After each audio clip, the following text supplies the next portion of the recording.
నమస్కారాలండి. ఈరోజు CRD authority 49వ authority meeting ఈరోజు ముఖ్యమంత్రి గారి యొక్క ఆధ్వర్యంలో జరిగింది. ఇందులో 2 విషయాలకు సంబంధించి ఈరోజు సబ్మిట్ చేయటం, దాని మీద యాక్చువల్గా డెసిషన్ తీసుకోవడం జరిగింది. వాటిలో మొదటిది ఏంటంటే, ఈరోజు ఏదైతే అమరావతి క్యాపిటల్ సిటీలో 1450 ఎకరాల్లో ఈరోజు ఐకానిక్ టవర్స్ కానీ, అసెంబ్లీ కానీ, హైకోర్టు కానీ, అదేవిధంగా ఎమ్మెల్యేలకి, ఎమ్మెల్సీలకి భవనాలు కావచ్చు, అధికారులకి భవనాలు కావచ్చు, బంగళాలు కావచ్చు కడుతున్నాము.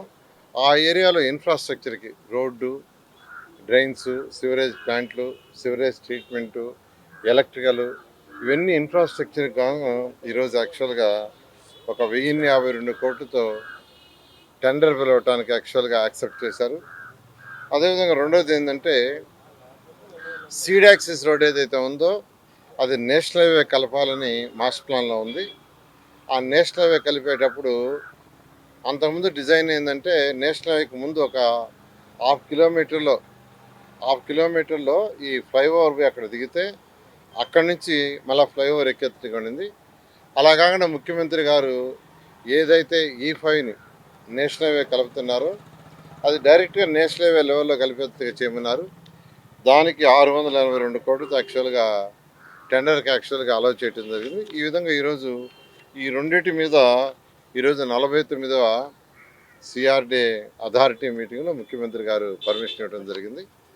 అదేవిధంగా గ్రీన్ అండ్ బ్లూకి సంబంధించి డిస్కస్ చేశారు. ఎందుకంటే ఈ యొక్క అమరావతి క్యాపిటల్ సిటీ 217 చదరపు కిలోమీటర్లో 30% ఏరియా గ్రీన్ అండ్ బ్లూ పెట్టాం. జనరల్గా ఇండియన్ స్టాండర్డ్లో 10%. కానీ ముఖ్యమంత్రి గారు ప్రపంచంలో ఇది టాప్ 10 సిటీస్లో టాప్ 5లో ఒకటి కావాలన్నారు.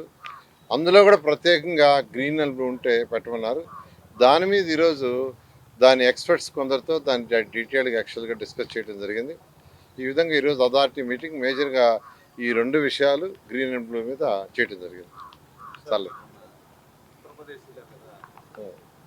లక్నో యాక్చువల్గా అధికారులతో యాక్చువల్గా లక్నో విజిట్ చేయడం జరిగిందండి. ఎందుకంటే లక్నోలో శానిటేషను బాగా ఉంటుందని యాక్చువల్గా చెప్తే అక్కడికి పోవడం జరిగింది. వాళ్ళు చేస్తున్న సాలిడ్ వేస్ట్ సిస్టమ్ కూడా స్టడీ చేయడం జరిగింది. అదేవిధంగా వాళ్ళకున్న పార్కులు కాదు, వాళ్ళకి 373 ఎకరాల్లో ఒక పెద్ద పార్క్ ఉంది. అది ఏషియాలో నెంబర్ 1 పార్కు. దాన్ని కూడా యాక్చువల్గా స్టడీ చేసాం. అదేవిధంగా వాళ్ళ యొక్క రివర్ యొక్క బండ్ ఎలా కట్టారు, మనలాగానే యాక్చువల్గా వాళ్ళకి కూడా రివర్ ఉంది.